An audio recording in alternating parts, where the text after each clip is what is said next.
आप देख रहे हैं नेटवर्क 33 राजकुमार के साथ। नेटवर्क 33 में आज की कहानी का शीर्षक है उस रात ट्रेन में। तो चलिए बढ़ते हैं आज की कहानी की ओर।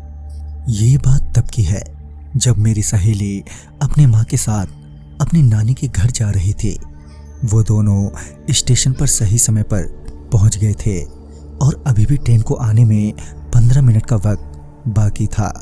मेरी सहेली अपने माँ के साथ टिकट लेने के बाद प्लेटफार्म पर अपने ट्रेन के आने का वेट ही कर रहे थे कि एक आदमी उनके पास आया और बोला, बहन जी कुछ खाने को हो तो दे दो, बहुत दिनों से कुछ खाया नहीं है। उस आदमी की हालत कुछ खास अच्छी नहीं थी। वो कई दिनों का बहुत भूखा लग रहा था। तो मेरी सहेली ने उस आदमी को अपना बिस्किट का पैकेट उसे दे दिया, क्योंकि उस वक्त उनके पास सिर्फ वही बिस्किट का पैकेट था। वो आदमी बिस्किट का पैकेट लेने के बाद वहां से चला गया और उनकी ट्रेन भी प्लेटफार्म पर आ गई। उनकी सीट S11 में थी। तो वो दोनों अपनी बोगी में चढ़े। उनके साथ और भी बहुत लोग उस बोगी में चढ़े थे, मगर ट्रेन के खुलने के तकरीबन 10 मिनट बाद ही सभी लोग धीरे धीरे करके दूसरी बोगियों में चले गए। और जिस वजह से S11 में अब मेरी सहेली अपने माँ के साथ अकेली ही रह गई थी। उन दोनों को थोड़ा अजीब तो लगा, मगर वो दोनों कर भी क्या सकते थे। वो चुपचाप अपनी सीट पर बैठ गए। तभी घर से उनका फोन आया। फोन पर अंकल थे जो आंटी से पूछ रहे थे कि सही से ट्रेन में बैठे कि नहीं, सीट तो मिल गई है ना। इस पर आंटी ने कहा, हाँ सब ठीक है, बस थोड़ा अजीब सा लग रहा है क्योंकि इस बोगी में सिर्फ हम दोनों ही माँ बेटी हैं और कोई भी नहीं है। अभी आंटी ने इतना कहा ही था कि फोन अपने आप ही कट हो गया। दरअसल फोन का सिग्नल चला गया था। तभी मेरी सहेली को ट्रेन के बाहर दूसरी खिड़की पर कोई दिखा, जिसे देखते ही वो जोर से चीखते हुए बोली, माँ वो देखो, वो उस खिड़की पर कोई है। जब आंटी ने उस खिड़की की ओर देखा तो वहां पर कोई भी नहीं था, जिस पर आंटी मेरी सहेली को डांटते हुए बोली, वहां तो कोई भी नहीं है। इस पर मेरी सहेली ने कहा, नहीं माँ सच्ची में उस खिड़की पर कोई था, मैं झूठ नहीं बोल रही हूँ। तभी वो ही आदमी आंटी को दूसरी खिड़की पर दिखा, जिसे देखकर अब तो आंटी जोर से चीख पड़ी। आंटी को चीखता देख मेरी सहेली भी एकदम से डर गई और आंटी को पकड़ते हुए बोले, क्या हुआ माँ?